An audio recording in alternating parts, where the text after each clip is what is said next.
Hello everyone, I've had a pretty busy month, so today we're keeping it very chill and we're just going to be indulging in some good old Edgar Allan Poe.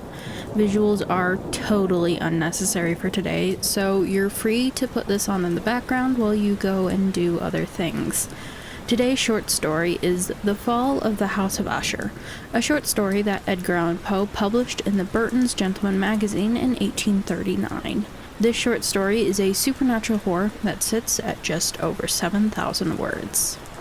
The Fall of the House of Usher by Edgar Allan Poe. Part 1. It was a dark and soundless day near the end of the year, and clouds were hanging low in the heavens. All day I had been riding on horseback through country with little life or beauty, and in the early evening I came within view of the House of Usher. I do not know how it was, but with my first sight of the building, a heavy sense of sadness filled my spirit. I looked at the scene before me, at the house itself, at the ground around it, at the cold stone walls of the building, at its empty, eye-like windows, and at the few dead trees. I looked at this scene, I say, with a complete sadness of soul, which was no healthy, earthly feeling. There was a coldness, a sickening of the heart, in which I could discover nothing to lighten the weight I felt. What was it, I asked myself, that was so fearful, so frightening in my view of the House of Usher? This was a question to which I could find no answer. I stopped my horse beside the building on the edge of a dark and quiet lake. There I could see reflected in the water a clear picture of the dead trees, and of the house and its empty eye-like windows. I was now going to spend several weeks in this house of sadness, this house of gloom. Its owner was named Roderick Usher. We had been friends when we were boys, but many years had passed since our last meeting. A letter from him had reached me, a wild letter which demanded that I reply by coming to see him.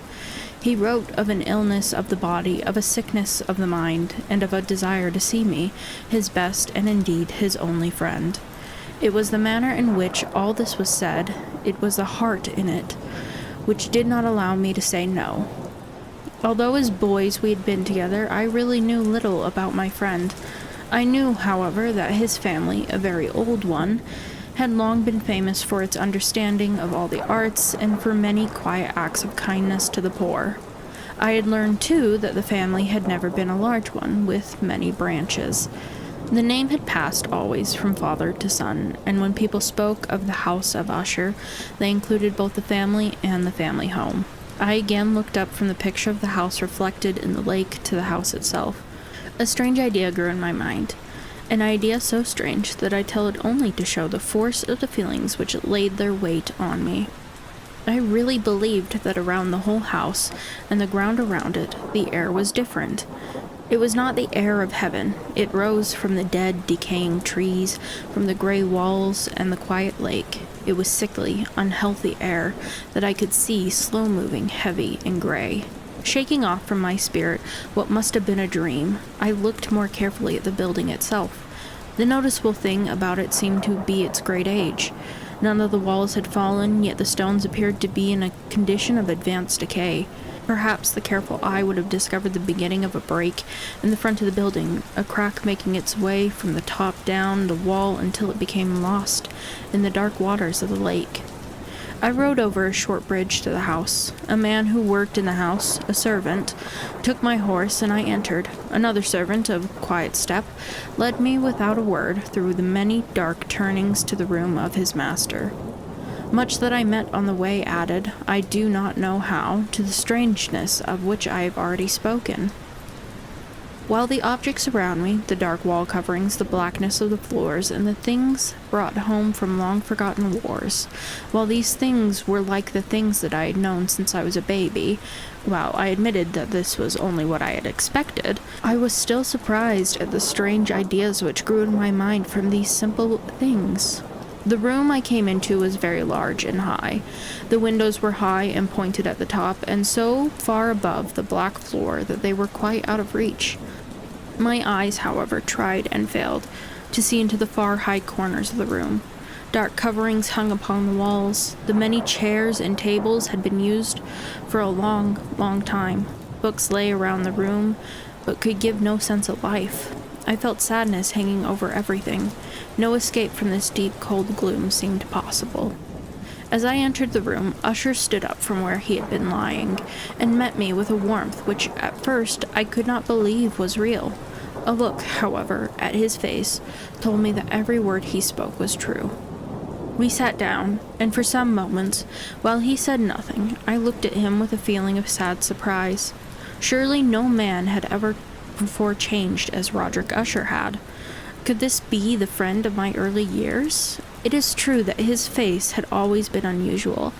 He had gray-white skin, eyes large and full of light, lips not so bright in color, but of a beautiful shape, a well-shaped nose, hair of great softness, a face that was not easy to forget. And now the increase in this strangeness of his face had caused so great a change that I almost did not know him. The horrible white of his skin and the strange light in his eyes surprised me and even made me afraid. His hair had been allowed to grow, and its softness did not fall around his face, but seemed to lie upon the air. I could not, even with an effort, see in my friend the appearance of a simple human being. In his manners, I saw at once, changes came and went, and I soon found that this resulted from his attempt to quiet a very great nervousness. I had indeed been prepared for something like this, partly by his letter and partly by remembering him as a boy. His actions were first too quick and then too quiet. Sometimes his voice, slow and trembling with fear, quickly changed to a strong, heavy, carefully spaced, too perfectly controlled manner. It was in this manner that he spoke of the purpose of my visit, of his desire to see me, and of the deep delight and strength he expected me to give him. He told me what he believed to be the nature of his illness. It was, he said, a family sickness, and one from which he could not hope to grow better. But it was, he added at once, only a nervous illness which would without doubt soon pass away. It showed itself in a number of strange feelings. Some of these, as he told me of them, interested me but were beyond my understanding. Perhaps the way in which he told of them added to their strangeness. He suffered much from a sickly increase in the feeling of all the senses. He could eat only the most tasteless food, all flowers smelled too strongly for his nose. His eyes were hurt even by a little light, and there was few sounds which did not fill him with horror. A certain kind of sick fear was completely his master. "I shall die," he said. "I shall die. I must die of this fool's sickness. In this way, and no other way, I shall be lost. I fear what will happen in the future, not for what happens, but for the result of what happens. I have, indeed, no fear of pain, but only fear of its result, of terror. I feel that the time will soon arrive when I must lose my life and my mind and my soul together in some last battle with that horrible enemy, fear." Part 2. Roderick Usher, whom I had known as a boy, was now ill and had asked me to come to help him. When I arrived, I felt something strange and fearful about the great old stone house and about the lake in front of it, and about Usher himself. He appeared not like a human being, but like a spirit that had come back from beyond the grave. It was an illness, he said, from which he would surely die. He called it his sickness fear. "I have," he said, "no fear of pain, but only the fear of its result, of terror. I feel that time when my soon will arrive and I must lose my life and my mind and my soul together in some last battle with that horrible enemy, fear." I learned also, but slowly and through broken words with doubtful meaning, another strange fact about the condition of Usher's mind. He had certain sick fears about the house in which he lived, and he had not stepped out of it for many years. He felt that the house, with its gray walls and the quiet lake around it, had somehow, through the long years, gotten a strong hold on his spirit. He said, however, that much of the gloom which lay so heavily on him was probably caused by something more plainly to be seen, by the long-continued illness, indeed, the coming death of a dearly loved sister, his only company for many years. Except for himself, she was the last member of his family on earth. "When she dies," he said with a sadness which I can never forget, "when she dies, I will be the last of this old, old family, the House of Usher." When he spoke, the Lady Madeline, for so she was called, passed slowly through the distant part of the room, and without seeing that I was there, went on. I looked at her with a complete and wondering surprise, and with some fear. and yet I found I could not explain to myself such feelings. My eyes followed her. When she came to a door and it closed behind her, my eyes turned back to the face of her brother. He had put his face in his hands, and I could see only that the thin fingers through which his tears were flowing were whiter than ever before. The illness of the Lady Madeline had long been beyond the help of her doctors. She seemed to care about nothing. Slowly her body had grown thin and weak, and often for a short period she would fall into a sleep like the sleep of the dead. So far she had not been forced to stay in bed, but by the evening of the day I arrived at the house, the power of her destroyer, as her brother told me that night, was too strong for her. I learned that my one sight of her would probably be the last I would have, that the lady, at least while living, would be seen by me no more. For several days following, her name was not spoken by either Usher or myself, and during this period I was busy with the efforts to lift my friend out of his sadness and gloom. We painted and read together, or listened, as if in a dream, to the wild music he played, and so, as a warmer and more loving friendship grew between us, I saw more clearly the uselessness of all my attempts to bring happiness to a mind from which only darkness came, spreading upon all objects in the world its never-ending gloom. I shall always remember the hours I spent with the master of the House of Usher, yet I would fail in any attempt to give an idea of the true character of the things we did together.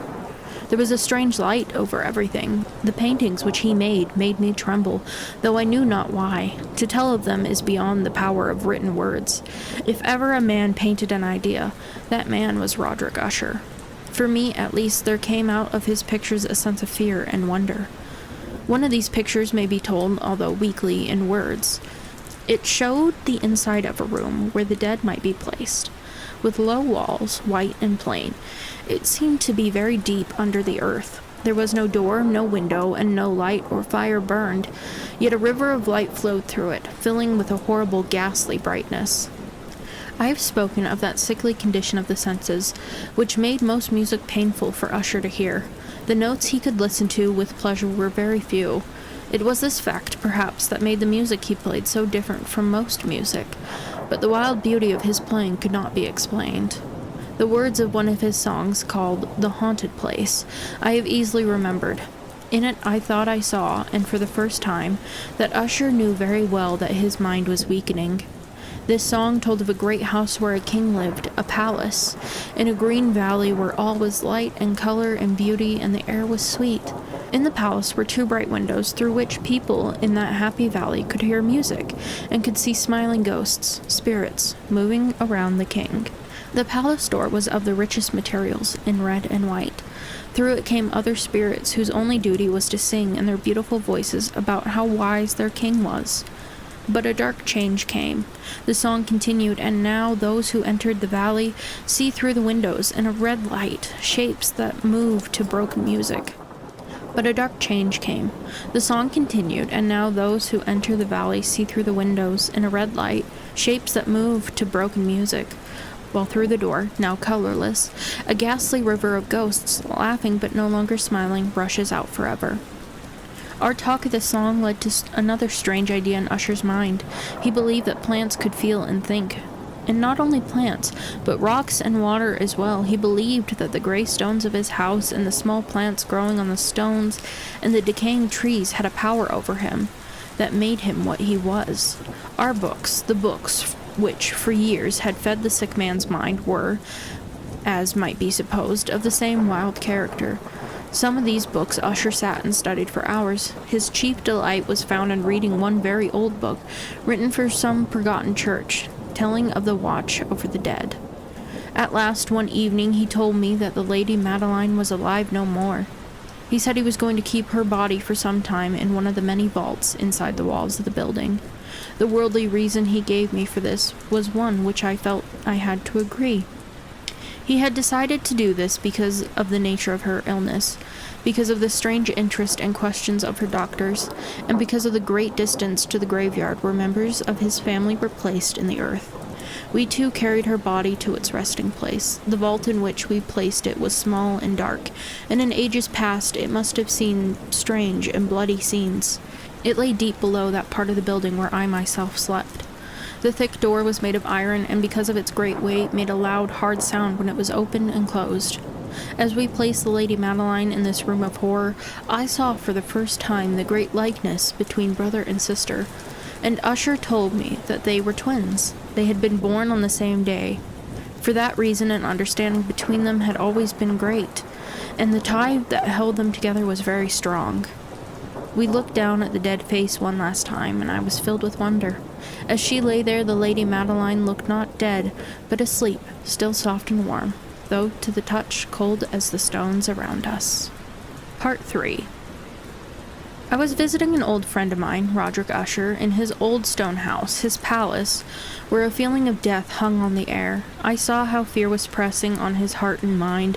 Now his only sister, the Lady Madeline, had died, and we had put her body in its resting place, in a room inside the cold walls of the palace, a damp, dark vault, a fearful place. As we looked down upon her face, I saw that there was a strong likeness between the two. "Indeed," said Usher, "we were born on the same day, and the tie between us has always been strong." We did not long look down at her, for fear and wonder filled our hearts. There was still a little color on her face, and there seemed to be a smile on her lips. We closed the heavy iron door and returned to the rooms above, which were hardly less gloomy than the vault. And now a change came in the sickness of my friend's mind. He went from room to room with a hurried step. His face was, if possible, whiter and more ghastly than before, and the light in his eyes had gone. The trembling in his voice seemed to show the greatest fear. At times he sat looking at nothing for hours, as if listening to some sound I could not hear.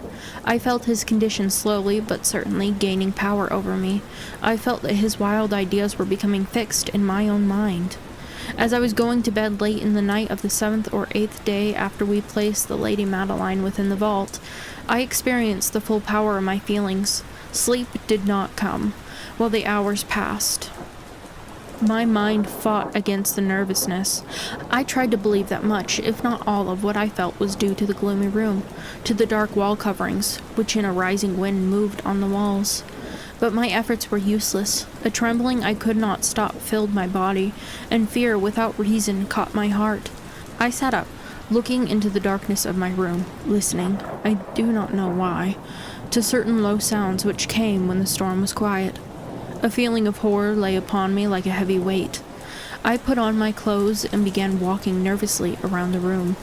I had been walking for a very short time when I heard a light step coming to my door. I knew it was Usher.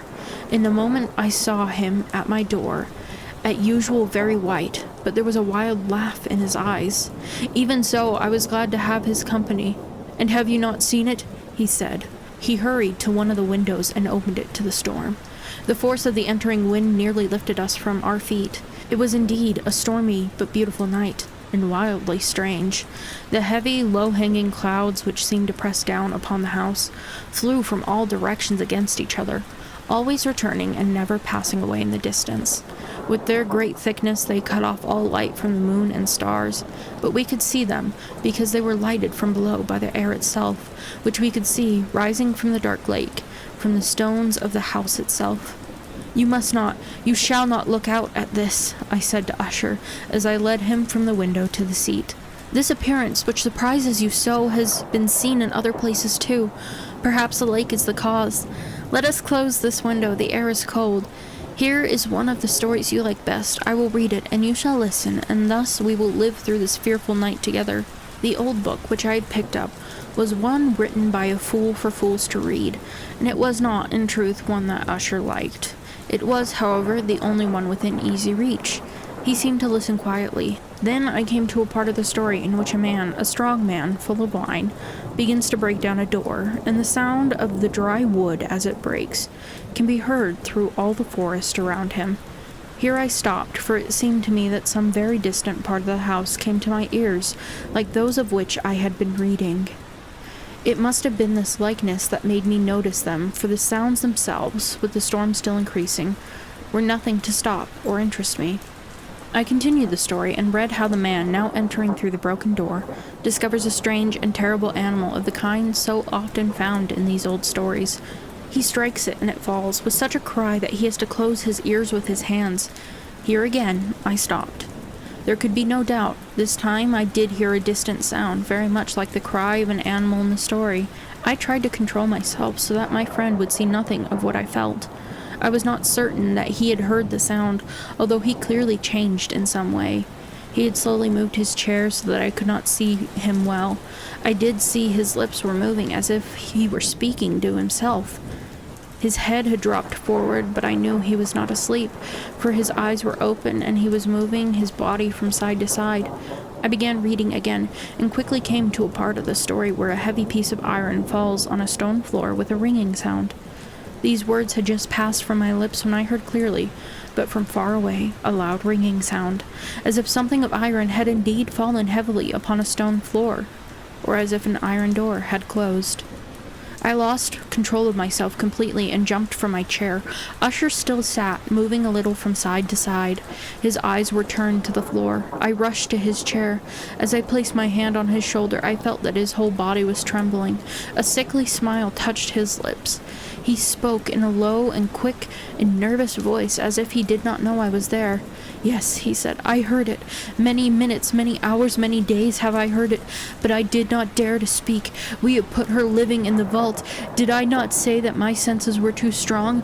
I heard her first movements many days ago, yet I did not dare speak. And now that story, but the sounds were hers. Oh, where shall I run? She is coming to ask why I put her there too soon.